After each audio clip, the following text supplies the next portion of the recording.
অভিমানী পোস্ট করেছেন বিজেপি বিধায়ক সত্যেন্দ্রনাথ রায়। নেতৃত্বে অসন্তোষ জানিয়েছেন তিনি। অভিমান ঝরে পড়েছে তার পোস্টে। মণ্ডল সভাপতি মনোনয়ন নিয়েই ক্ষোভ বিধায়কের। সুজন আমাদের প্রতিনিধির সঙ্গে কথা বলবো। সুজন, এই বিজেপি বিধায়কের ক্ষোভের কারণটা কি বলছেন তিনি তার পোস্টে? একদমই তাই মিমি, তোমাকে জানিয়ে রাখি যে দক্ষিণ দিনাজপুর জেলা বিজেপির তরফে মনোনীত করা হয়েছিল বেশ কিছু জায়গায় মণ্ডল সভাপতি। ঠিক সেরকমই 41 নম্বর গঙ্গারামপুর বিধানসভার অন্তর্গত করদহ বিকারে মণ্ডল সভাপতি মনোনীত করা হয়, কিন্তু সেই মনোনীত যাকে করা হয়েছে মণ্ডল সভাপতি তাকে পছন্দ হয়নি করেছে। তাহলে অসন্তোষের কারণটা কোথায়? একদমই তাই, তিনি বলছেন যে তাকে তিনি চেনেন না এবং দলে তার কোনো মূল্য নেই, এমনটাই পোস্ট করেছেন তিনি। এবং তিনি এই যে মনোনীত যাকে চেনেন না তিনি এবং জানেন না, সেই জন্য অভিমানে তিনি কিন্তু সোশ্যাল মিডিয়ায় পোস্ট করেন এবং পুরো বিষয়টা নিয়ে ধিক্কার জানিয়েছেন। ধন্যবাদ।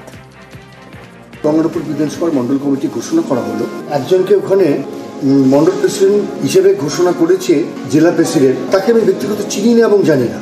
আমি এলাকার 10 বছরের বিধায়ক, আমি তাকে চিনি না জানি না, তাকে হঠাৎ করে বলছি সে মণ্ডল প্রেসিডেন্ট। আমি দলকে একটা কথাই আমার ফেসবুকে বলছিলাম যে এমএলএদের সঙ্গে আলোচনা করলে অসুবিধাটা কোথায়?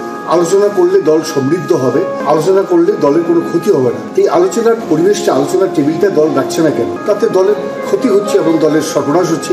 সেই কারণে আমি কালকে দুঃখে, আমার অভিমানে আমি সেই কথাটা বলেছি এবং এটা আমি মনে করছি ব্যক্তিগতভাবে এটা অন্যায় হয়েছে। সবাইকে তো আপনি খুশি করতে পারবেন না, কিন্তু হ্যাঁ, বিধায়ক, সাংসদ এনারা অত্যন্ত গুরুত্বপূর্ণ পার্টির কাছেও। আমরা সবসময়তেই বলেছি আমাদের party is a party with a difference and a very regimented party. আমরা সবার কথা শুনি, কিন্তু কথাটা বাইরে বললে হয় না, কথাটা ভিতরে বলতে হয়। তাই আমি সত্যেন্দা এবং বাকি বিধায়ক বা যারই যে কোনো কার্যকর্তা, যদি কোনো অসুবিধা থাকে, আমাদের অ্যাপেলেট কমিটি রয়েছে, ডিসিপ্লিনারি কমিটি রয়েছে, সেখানে বললে আমার মনে হয় ভালো হয়।